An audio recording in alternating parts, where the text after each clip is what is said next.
నమస్తే. రాష్ట్రంలో ప్రాజెక్టుల వారు నడుస్తుంది. ఒకవైపు బీఆర్ఎస్ మేడిగడ్డ సందర్శనకు వెళ్తున్నారు, మరోవైపు ఉమ్మడి మహబూబ్ నగర్ సంబంధించిన 6 ఎమ్మెల్యేలు కూడా పాలమూరు రంగారెడ్డి సందర్శనకు వెళ్తున్నారు. ఒకసారి మాట్లాడదాం. సిడబ్ల్యూసి మెంబర్ వంశీచందర్ రెడ్డి గారు ఉన్నారు. ఎందుకు ఈ టైంలో ఎందుకు పోవాల్సి వస్తుంది? రేపు మేడిగడ్డ సందర్శనకు బీఆర్ఎస్ వాళ్ళు వెళ్తున్నారు, ఏంటి ఎందుకు? బొందలగడ్డ అని కేసీఆర్ అన్న మేడిగడ్డకి బీఆర్ఎస్ వాళ్ళు పోతున్నారు.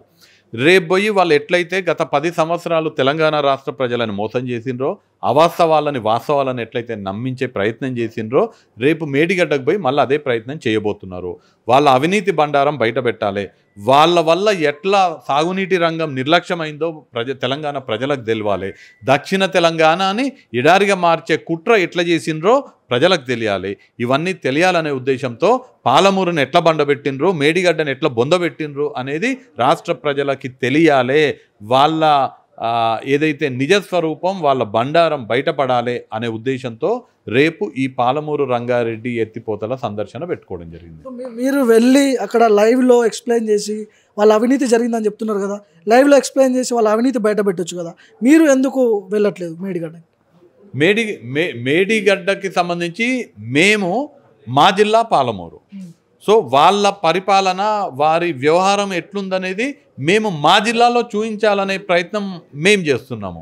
పాలమూరులో ఇప్పుడు మేడిగడ్డకు సంబంధించి కూడా రేపు మాట్లాడతాము. అంటే క్షేత్రస్థాయిలో మా జిల్లాకు సంబంధించి వాళ్ళు ఎట్లా నిర్లక్ష్యం చేసిండ్రు, ఎట్లా వాళ్ళు కమిషన్లకు కక్కుర్తి ఎట్లా పడ్డారు, కాంట్రాక్టర్లకు ఎట్లా దాసోహం అయినరు, మా జిల్లాకు రావాల్సినటువంటి కృష్ణా బేసిన్కి సంబంధించినటువంటి నీళ్ళని పెన్నా బేసిన్కి దోచుకుపోతుంటే వీళ్ళు ఎట్లా ప్రేక్షక పాత్ర వహించింది అనేది రేపు పాలమూరు రంగారెడ్డి ఎత్తిపోతల పథకం సందర్శనకి వెళ్ళి అక్కడ చూపిస్తాం. వాళ్ళు చెప్తున్నారు మేము నీళ్ళు అందించడం అనే మాట చెప్తున్నారు.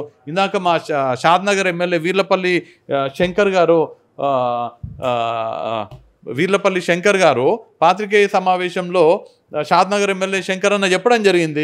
మీరు అంటున్నారు నీళ్లు తీసుకొచ్చినాము, మేము ప్రాజెక్టులు పూర్తి చేసినాము, మేము చూస్తాం రేపు పోయి ఏడునే మాకు దొరుకుతలేవు, మాకేమో కనిపిస్తలేవు నీళ్లు, మాకేమో లక్ష్మీదేవిపల్లి షాద్నగర్లో లక్ష్మీదేవిపల్లి కేసీఆర్ శాసనసభలో నేనే సాక్షి, లక్ష్మీదేవిపల్లి మన తెలంగాణలో అత్యంత ఎత్తైన ప్రాంతం లక్ష్మీదేవిపల్లిలో రిజర్వాయర్ కట్టి ఆ రిజర్వాయర్లో నీళ్లు పోస్తే నిండు కుండలాగా ఉంటుంది, అక్కడి నుంచి రాష్ట్రంలో ఎక్కడికైనా నీళ్లు తీసుకుపోవచ్చు అని కేసీఆర్ చెప్పి కూర్చేసుకొని ప్రాజెక్టు కట్టిస్తున్నాడు.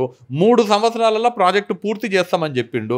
ఇవాళ లక్ష్మీదేవిపల్లి ప్రాజెక్ట్ ఎక్కడుందో మా శంకరన్నకు దొరకలేదు, ఆడ నీళ్ళు ఏడవాడుతున్నాయో మా శంకరన్నకు దొరకలేదు. రేపు పోయి దేవులాడతాము, లక్ష్మీదేవిపల్లి కట్టినామని చెప్తున్నారు వాళ్ళు, నిజంగా ఏడున్నదో దేవులాడదామనే పోతున్నాం. రేపు ఏం చేస్తారు అంటే వేరే పార్టీ వాళ్ళని ఏమైనా ఇన్వైట్ చేస్తారా దీనికి? అందరు కూడా మేము ప్రతిపక్ష పార్టీ ఎమ్మెల్యేలు వస్తే స్వాగతిస్తాం. మేము ప్రతిపక్ష పార్టీకి సంబంధించినటువంటి ఎమ్మెల్యేలే లేరు మా జిల్లాలల్లా. ప్రజలు వాత పెట్టిన వాళ్ళకి 14 నియోజకవర్గాలు ఉంటే 12 నియోజకవర్గాలు మేమే గెలిచినాము. మా మహబూబ్ నగర్ లోక్సభలో ఒక్క ఎమ్మెల్యే కూడా గెలవలేదు వాళ్ళు. మాజీ శాసనసభ్యులు, మాజీ మంత్రులు వస్తే మేము 100% స్వాగతిస్తాము. వాళ్ళు మాకు హెల్ప్ కూడా అవుతుంది. ఇప్పుడు లక్ష్మీదేవిపల్లి ఏడుందో చూపిస్తారు, వాళ్ళ మాజీ ఎమ్మెల్యే, మాజీ మంత్రి ఉన్నారు కదా మా జిల్లాలో. ఈ విషయాల్లో కాంగ్రెస్ పార్టీ ద్రోహం చేస్తున్నది, కృష్ణా జలాలు ముఖ్యంగా కేఆర్ఎంబీకి అప్పచెప్తున్నారని వ్యతిరేకిస్తూ బహిరంగ సభ కూడా పెట్టారు. వాళ్ళు పెద్ద ఎత్తున మీ మీద దుమ్మెత్తిపోస్తున్నారు. కృష్ణా జలాల విషయంలో ఏం చెప్తారు దీన్ని? నేను సూటిగా ప్రశ్న అడుగుతున్నా కేసీఆర్ని.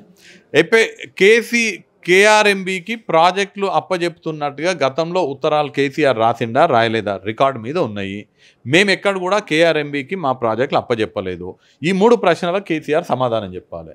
మన తెలంగాణకి సంబంధించి కృష్ణా నదిలో వాటా 299 టీఎంసీలకు ఒప్పుకున్నది కేసీఆరా కాదా?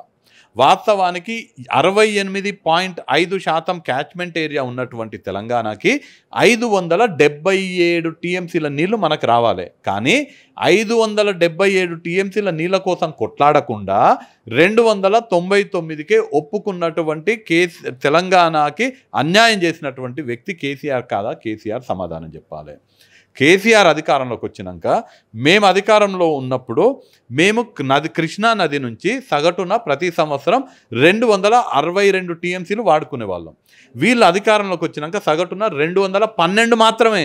అంటే మేము వాడిన దానికన్నా 50 టీఎంసీలు ప్రతి సంవత్సరం తక్కువ వాడినరు వీళ్ళు నీళ్ళు. అవునా కాదా? కేసీఆర్ సమాధానం చెప్పాలి. పాలమూరు రంగారెడ్డి ఎత్తిపోతల పథకం ద్వారా 1 ఎకరానికన్నా ఎక్కడైనా నీళ్ళు ఇస్తున్నట్టుంటే కేసీఆర్ వచ్చి చూపియాలి, కేటీఆర్ వచ్చి చూపియాలి. ఒక్క ఎకరానికి ఒక్క బొట్టు నీళ్లు పాలమూరు రంగారెడ్డి ప్రాజెక్ట్ నుంచి మా షాద్నగర్ కానీ, జడ్చర్ల కానీ, దేవరకద్ర కానీ, మహబూబ్ నగర్ కానీ, మక్తల్ కానీ, నారాయణపేట కానీ, కొడంగల్ కానీ ఒక్క ఎకరాకి నీరు ఇచ్చినట్టు చూపించినా కానీ ముక్కు నేలకు రాస్తాను నేను. వంశీచందర్ రెడ్డి గారు గతంలో రేవంత్ రెడ్డి గారు పీసీసీగా ఉన్నప్పుడు అధికారంలోకి రాగానే కాళేశ్వరంపై జరిగిన అవినీతి 1,00,000 కోట్ల అవినీతి సిట్టింగ్ జడ్జితో విచారణ చేపిస్తామన్నారు. ఎక్కడి వరకు వచ్చింది అది? అవును, సిట్టింగ్ జడ్జితో విచారణ చేపిస్తామని చెప్పినాము. ప్రభుత్వం ఆల్రెడీ హైకోర్టుకి ఉత్తరం రాయడం జరిగింది. మాకు సిట్టింగ్ జడ్జిని కేటాయించండి, ఈ ప్రాజెక్ట్ మీద అవినీతి జరిగింది, ఆ అవినీతిని బహిర్గతం చేయాలి, బయట పెట్టాలి అని ఆల్రెడీ ప్రభుత్వం నుంచి ప్రక్రియ ప్రారంభమైంది. ఇప్పుడు హైకోర్టు స్పందించారు. చర్యలు తీసుకోవట్లేదు, చర్యలు కనపడట్లేదని ఒక చర్చ. ఎన్ని రోజులైంది మేము అధికారంలో వచ్చి? చూస్తుండండి ఎట్లుంటుందో కథ. ఇడిచిపెడతామా వాళ్ళని? ఏం చేస్తాం? చట్టపరంగా 2 1 వాస్తవాలని ప్రజలకు తెలిసేటట్టుగా చేస్తాము. 2 ఎవరైతే అవినీతికి పాల్పడినారో వాళ్ళకి చట్టపరంగా శిక్ష పడేటట్టుగా చేస్తాము. అంటే కేసీఆర్ని వచ్చి పోటీ చేయమంటున్నారు మహబూబ్ నగర్లో, ఎందుకు సవాల్ విసురుతున్నారు? అదే చెప్తున్నారు. ఇప్పుడు వాళ్ళు ఒకటి చెప్తున్నారు, మేము పాలమూరు రంగారెడ్డి ప్రాజెక్ట్ ద్వారా పాలమూరు జిల్లాకి నీళ్ళు ఇచ్చినామని చెప్తున్నారు. పాలమూరు జిల్లాకి మేము నీళ్ళు అందించినాం, ప్రాజెక్ట్ పూర్తి చేసినాం, పాలమూరుని సస్యశ్యామలం చేసినామని చెప్తున్నారు.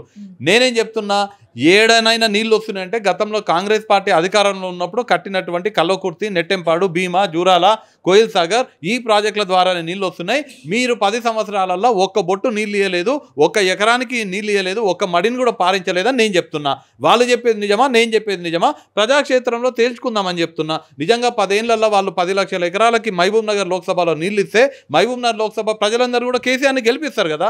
ఒకవేళ నీళ్ళు ఇవ్వకపోతే నన్ను గెలిపిస్తారు. మీరు ఇచ్చిండ్రా లేదా అనేది ప్రజలే నిర్ణయించారు. మీరెందుకు చెప్పాలి, నేనెందుకు చెప్పాలి? మన ఏదైతే యుద్ధం ఉందో ఈ యుద్ధాన్ని ప్రజాక్షేత్రంలో చేద్దామంటున్నామో, ప్రజలు ఏ తీర్పిస్తే అదే రెఫరెండంగా కూడా భావిద్దామని చెప్తున్నారు. ఎట్లా ఎదుర్కొంటారు వాళ్ళని? రేపు పోతున్నారు, నిజంతో ఎదుర్కొంటాము. వాళ్ళని అబద్ధాలు చెప్తారు. తెలంగాణ ప్రజలకు వాస్తవాలు చెప్తాం మేము. మా దగ్గర అన్నిటికీ ఆధారాలు ఉన్నాయి. వాళ్ళు ఎట్లా అవినీతికి పాల్పడినరో మాకు తెలుసు. సో ఆధారాలతోటి వాళ్ళని బండారం బయట పెడతాము. ఇది మొత్తానికి పాలమూరు రంగారెడ్డికి సంబంధించిన వార్ నడుస్తూ ఉంది రాష్ట్రంలో. ఒకవైపు మేడిగడ్డ సందర్శనకు బీఆర్ఎస్ వాళ్ళు పోతున్నారు, మరోవైపు పాలమూరు రంగారెడ్డికి సంబంధించిన ప్రాజెక్టు సందర్శనార్థం ఉమ్మడి మహబూబ్ నగర్ సంబంధించిన 6 ఎమ్మెల్యేలు విజిట్ చేయబోతున్నారు. ప్రజలకు లైవ్లో చూపిస్తాను కూడా. ఒకవైపు వంశీచందర్ రెడ్డి ఏమో ఖచ్చితంగా మహబూబ్ నగర్ పార్లమెంట్ పరిధిలో కేసీఆర్ పోటీ చేయాలని కూడా ఆయన సవాల్ విసురుతున్నారు. చూద్దాం ఈ పంచాయతీ ఎక్కడ వరకు పోతుంది. కెమెరా పర్సన్ మణికుమార్తో భార్గవ్, బైక్ టీవీ, గాంధీ భవన్.